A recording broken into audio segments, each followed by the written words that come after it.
এই যেন নতুন এক গোপালগঞ্জ।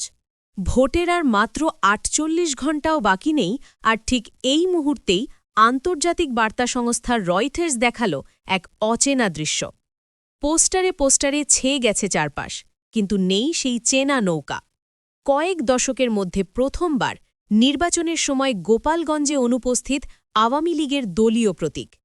এই গোপালগঞ্জই শেখ হাসিনার জন্মস্থান। এই টুঙ্গিপাড়াতেই শায়িত বঙ্গবন্ধু শেখ মুজিবুর রহমান। যে জেলা ছিল আওয়ামী লীগের সবচেয়ে অটুট ঘাঁটি, সেখানেই আজ রাজনৈতিক শূন্যতা। ২০২৪ সালের আগস্ট, রক্তক্ষয়ী গণ অভ্যুত্থান। ক্ষমতাচ্যুত হয়ে প্রতিবেশী দেশ ভারতে পালান শেখ হাসিনা। আন্তর্জাতিক অপরাধ ট্রাইব্যুনাল দেয় মৃত্যুদণ্ডের রায়। জাতিসংঘ বলছে প্রাণ গেছে ১৪০০ মানুষের, অধিকাংশই নিরাপত্তা বাহিনীর গুলিতে।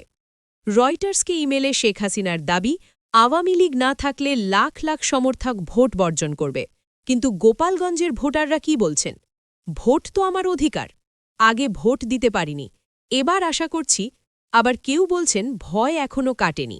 অস্ট্রেলিয়া ভিত্তিক বিশেষজ্ঞ টমাস কিন বলছেন, আওয়ামী লীগের শক্ত ঘাঁটিতে বয়কট বেশি, কিন্তু অন্য এলাকায় ভোট যাচ্ছে বিএনপি, জামায়াত ও স্বতন্ত্রদের দিকে। জরিপ বলছে সাবেক আওয়ামী লীগ সমর্থকের অর্ধেকই এখন ঝুঁকছে বিএনপির দিকে। তাহলে প্রশ্ন একটাই, এটা কি শুধু একটি নির্বাচন, নাকি গোপালগঞ্জ থেকেই শুরু হচ্ছে বাংলাদেশের নতুন রাজনৈতিক মানচিত্র? চোখ রাখুন এমএনই নিউজের পর্দায়, কারণ প্রতিটি মুহূর্ত এখন ইতিহাস। আল্লাহ হাফেজ।